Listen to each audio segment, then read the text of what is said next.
The guy who's doing really well with Fathom. Well, I actually, kind of lost touch for the last 2 months, and of course feel bad about that now. But right.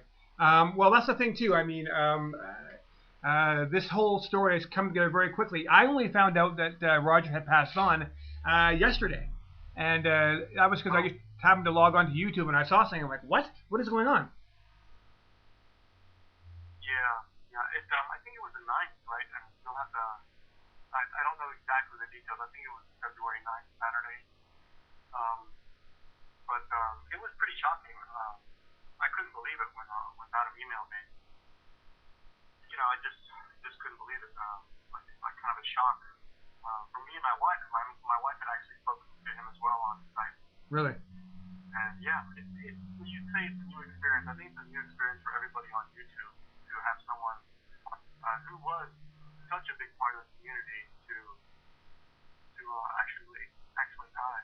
Yeah. I mean, he was a fixture. I read on one blog that was written about him. Someone actually called Roger a pioneer in the way that I guess a YouTube pioneer of sorts. The way he kind of communicated.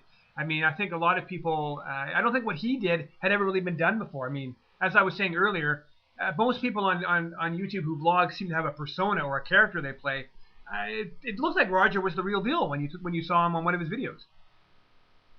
Well, yeah, Roger was the real. He wasn't a character, but he didn't show everything. I mean, he had a softer side that he would show once in a while. But a lot of people saw was just kind of a jerk in the beginning, which is what I saw in the beginning. At first, when I first saw him, I don't think I even subbed to him. I just thought he was kind of a jerk. And then I kept running into him because he made so many videos, video responses, and I eventually realized that there was a lot more to him than what he did show. What he showed obviously, how when you meet someone, there's certain levels to their character or personality that you don't see in the beginning. Right. That's what Roger was. Many levels. Right. Now, you actually had the opportunity to talk with him several times on Skype, you said. What were your impressions of the man as you got to know him? I mean, you started out being a jerk, and then I guess he became one of your friends. What was your impression of sort of how he was handling his celebrity? I think he really enjoyed it for a while. There was a time when he was actually, I think, one of the few YouTubers who was making money before the partnership program. It had nothing to do with YouTube. He was making money from people were offering to put advertisements on his videos a week. Wow. Have him make videos for other sites. I don't know how much of that is known by other people. Right. I thought too I thought he had like a dispatcher merchandise or something. I seem to recall hearing something about that when I interviewed him myself. He had a coffee mug, yeah, a shirt or something. Yeah. When I first came on, he had that was Crossmac dispatcher days. Yes. He made a coffee mug, I think, or a T-shirt or something called "You Can't Talk About the Donuts Unless You Eat the Donuts." Yes. Referring Crossmac's marijuana addiction or habit. Yes. Well known. Yeah, I mean, that's the thing too. I mean, he was kind of someone that seemed to understand where things were going. I mean, how many bloggers do you know have like coffee mugs made about them? I mean, it seems pretty rare to me. No, I think you have it. Knowles has it. Steph Barron has it. Nowadays, it's pretty common, but he was one of the first. Yeah, I guess I mean back then. If not the first, yeah. He was a pioneer in that way. And the other way was that he was just the way he did his shtick, well, not shtick, but the way he made his videos. Right. So, you never knew what he was gonna say.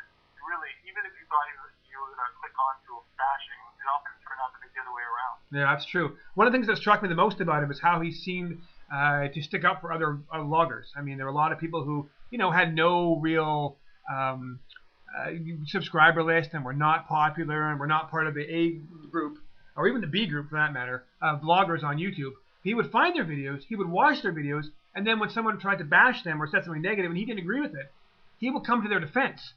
And he didn't have to do that. Oh, yeah. Well, he really enjoyed that, I think. And the other thing that a lot of people didn't know by watching his videos is that he would sometimes attack someone as a favor. So what others perceived was just an all-in-out bullying attack was actually a requested attack or a I think he was, I'll give you an example. This guy's name last week, 02, I think 76, and he told me that he liked them. So he made a video bashing them because they had no subscribers then. Interesting. And it helped them out, you know. Now, the way they remembered it a little bit differently, I think. But I've talked to the guy since Roger passed. And, yeah, anyway, things like that. I think there was another bigger YouTuber named Mystery Guitar Man who actually asked Roger to make a video bashing him because it would get more attention. And the people didn't know. And not to say that it was fake, you know. It was just fun. It was just having fun. Well, and that's people took it the wrong way. That's what the whole point of the YouTube really was about. It's about to have some fun and inform. And that's what's so striking about this.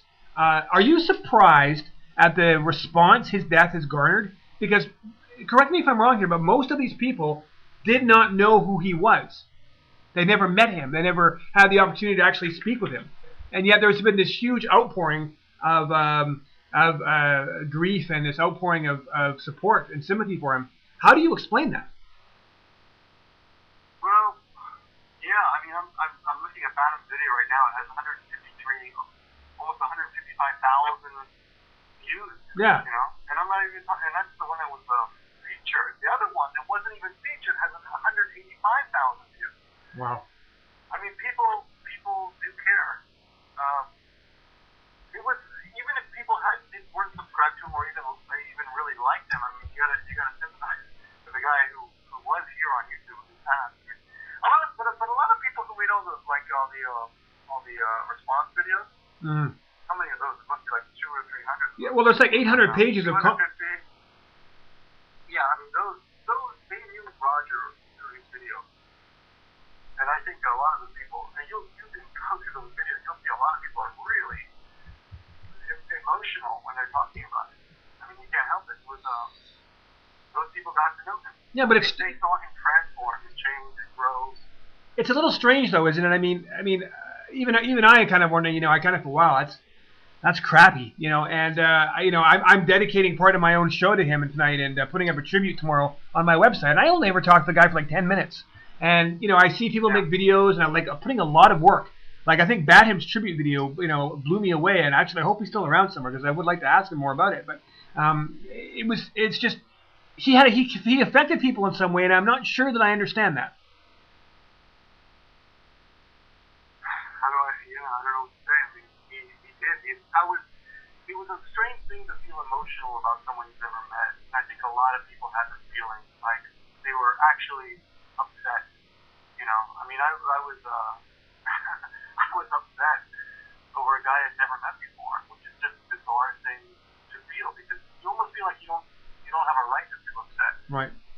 Well, you know, you almost feel like you're being overly emotional about something that you don't have a right to.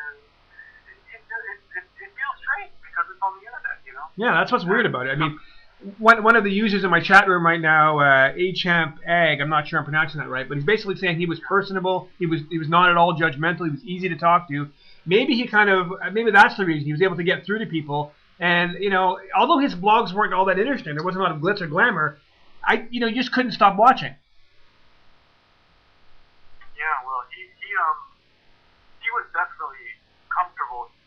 I don't know if he was always this way, but he was definitely comfortable talking about his emotions. And I think maybe YouTube even helped him become more comfortable. I think YouTube changed him. I think YouTube like opened the world up to him and helped him grow as a person. At least that's what he told me. He even asked me, and I'm sure other people probably had similar conversations. Don't you think I've changed? And yeah, I mean, he just became more and more personable as the time went on.